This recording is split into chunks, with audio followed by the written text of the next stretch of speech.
Morning. Welcome to Asbury United Methodist Church. My name is Heather Hammer, for those of you who don't know me, and I'm honored to be here today. Chelsea and Kim are both away, and I've been asked to lead worship. And since I retired on July 1 as a pastor, I'm here and delighted to be here.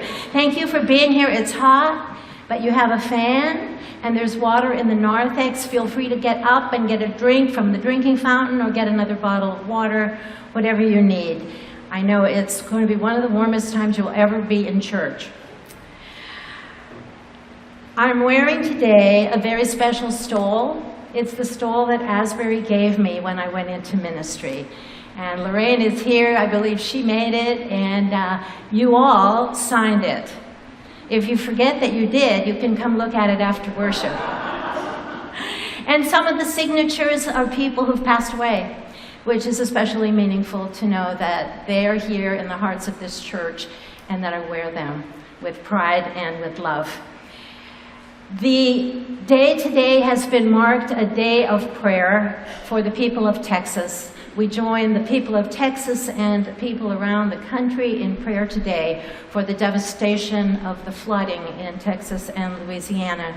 And if you wish to give in a special offering, there is an envelope in your pew that you might take, and there are directions in your announcements on how to write the check to Asbury with a notation for the hurricane relief. We think of those people today who are suffering from great loss, and we know that always in worship, in prayer, after the darkness comes the light. And so we invite the light of Christ into our sanctuary as we begin our time to worship God. You may be seated. Our children's time tells the story of our scripture and message today from the Book of Esther in the Hebrew Bible. This is a story that lends itself to melodrama.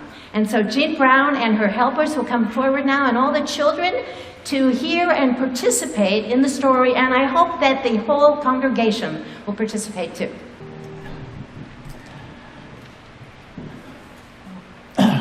After hearing Esther presented earlier, my reading may be a little boring, but I'll try and get into it anyway. Letters were sent by couriers to all the king's provinces, giving orders to destroy, to kill, and to annihilate all Jews, young and old, women and children, in one day, the 13th day of the 12th month, which is the month of Adar, and to plunder their goods. The couriers went quickly by order of the king, and the decree was issued in the citadel of Susa. The king and Haman sat down to drink, but the city of Susa was thrown into confusion. When Mordecai learned all that had been done, Mordecai tore his clothes and put on sackcloth and ashes, and went through the city, wailing with a loud and bitter cry. He went up to the entrance of the king's gate, for no one might enter the king's gate clothed with sackcloth. In every province, wherever the king's command and his decree came, there was great mourning among the Jews, with fasting and weeping and lamenting, and most of them lay in sackcloth and ashes. Then Esther spoke to Hathach and gave him a message from Mordecai, saying, "All the king's servants and the people of the king's provinces know that if any man or woman goes to the king inside the inner court without being called, there is but one law. All alike are to be put to death. Only if the king holds out the golden scepter to anyone may that person live. I myself have not been called to come into the king for 30 days. When they told Mordecai what Esther had said, Mordecai told them to reply to Esther, "Do not think that in the king's palace you will escape any more than all the other Jews. For if you keep silence at such a time as this, relief and deliverance will rise for the Jews from another quarter. but you and your father's family will perish. Who knows? Perhaps you have come to royal dignity for just such a time as this." Then Esther said in reply to Mordecai, "Go, gather all the Jews to be found in Susa, and hold a fast on my behalf, and neither eat nor drink for 3 days, night or day. I and my maids will also fast as you do. After that I will go to the king, though it is against the law. And if I perish, I perish." Mordecai then went away and did everything as Esther had ordered him.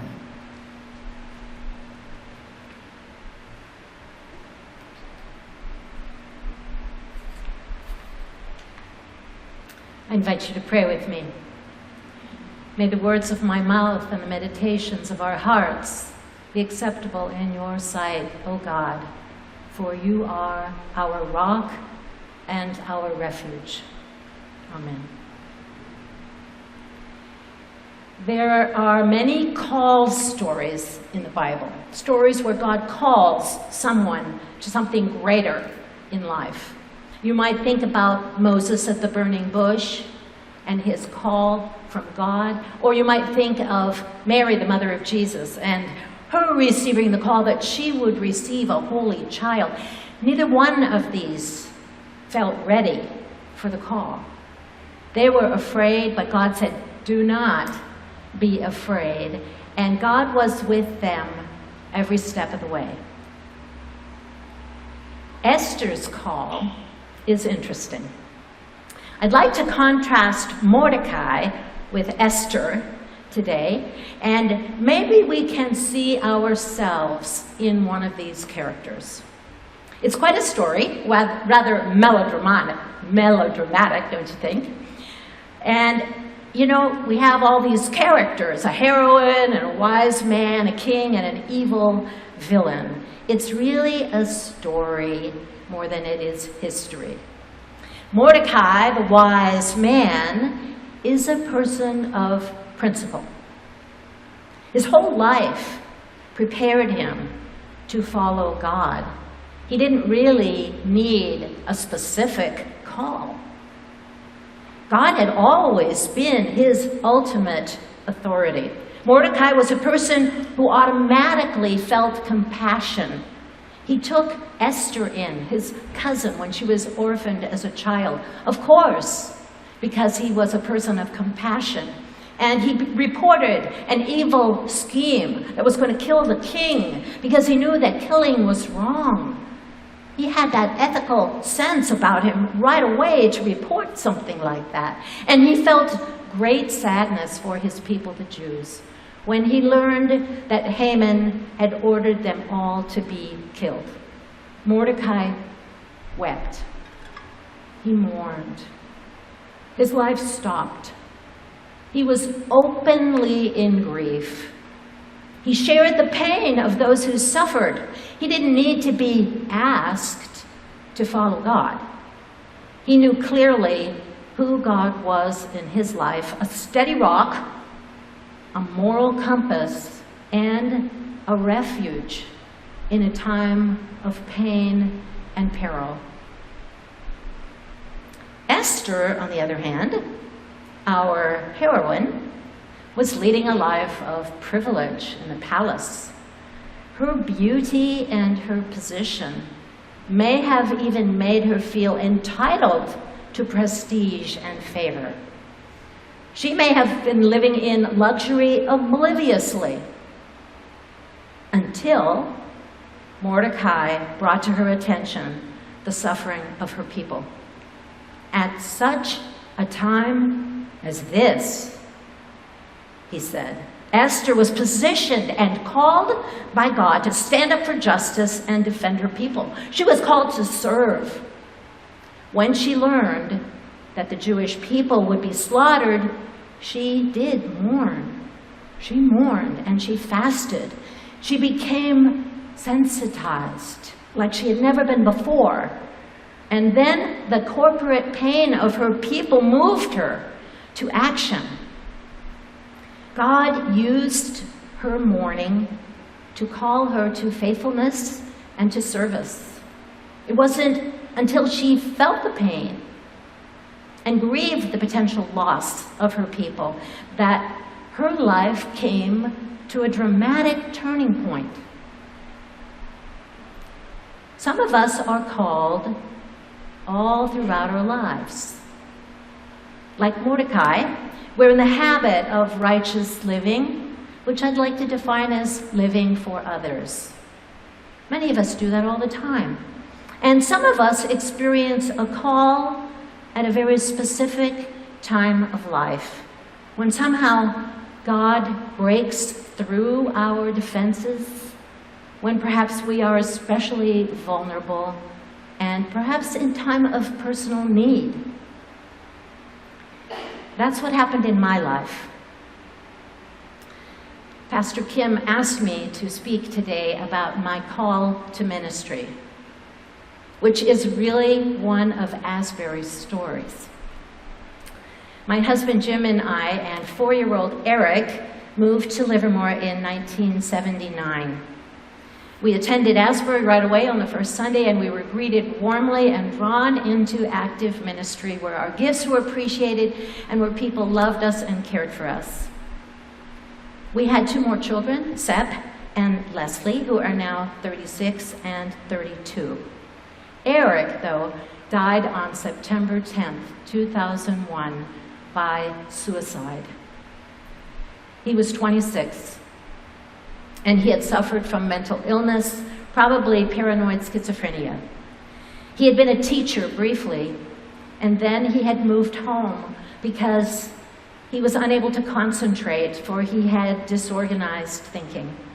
We had no idea he was suicidal, but on the day before September 11th, when our country grieved in shock and disbelief, our family was already in deep mourning.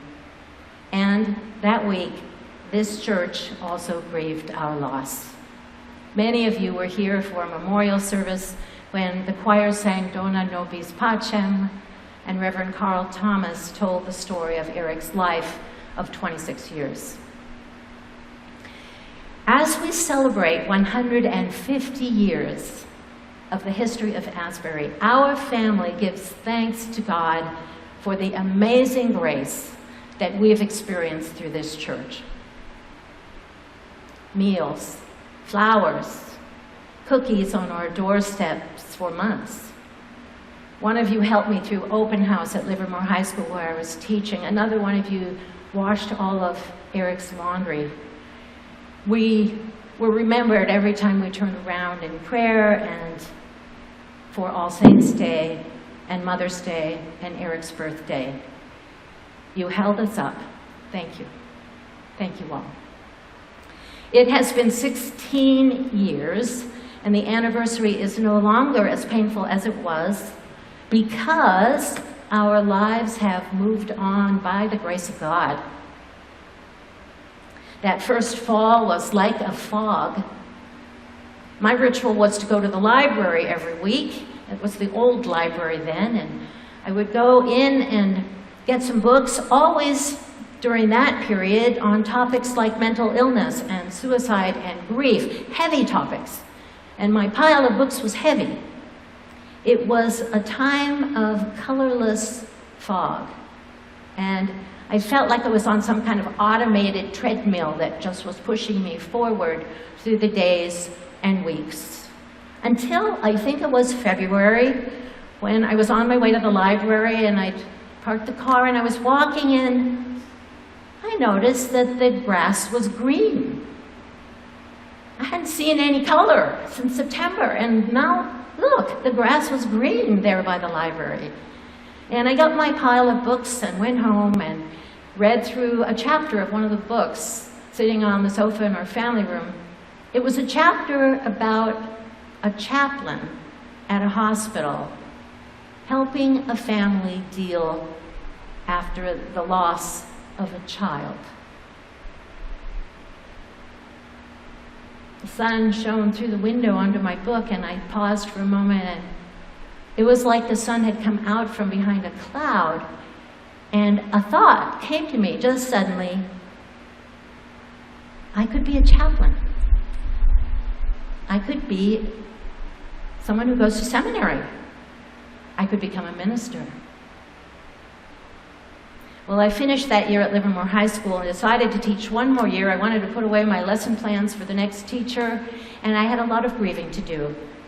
And then in 2003, when our daughter Leslie started college, I began seminary at Pacific School of Religion in Berkeley. And it was a joyful new path, something new, wonderful things to learn. I completed my Master of Divinity degree and was appointed to be associate pastor at San Ramon Valley United Methodist Church in Alamo, and then 3 years later to St. John's in Roanoke Park, and 2 years after that to Linwood United Methodist in Pleasanton, where I've been serving for the last 6 years until I retired. God's call came to me in my deepest life crisis. I'd been an active church member for years, but I had not considered the ministry. Suddenly, in my sorrow, God showed me new life. I think God showed Esther new life. When she empathized, truly empathized with the suffering of her people, God called her to a deeper purpose, one that gave her life surely new meaning. She embraced her own Jewish identity for the first time. She asserted herself in her marriage, and she used her position of power to respond to people in need. The story was written to a people who were in exile, away from their homeland. It told the people to be strong even if they were immigrants in a foreign place, and to care for one another there, and to do what is right, and that God is always present, both in our despair and in our healing. Perhaps you have come to some new awareness at some point of a purpose in your life. When out of suffering and grief, maybe you discovered a new path.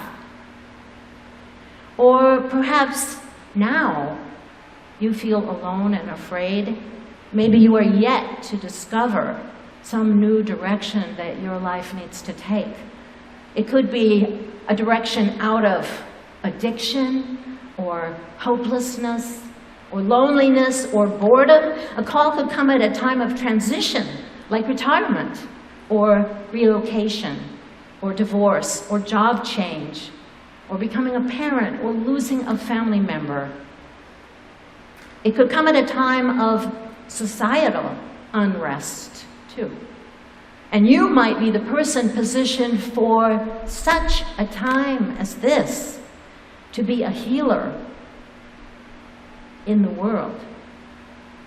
Maybe you are like Mordecai, and you are already living a life of compassion and justice, and you are calling others to join you in that effort.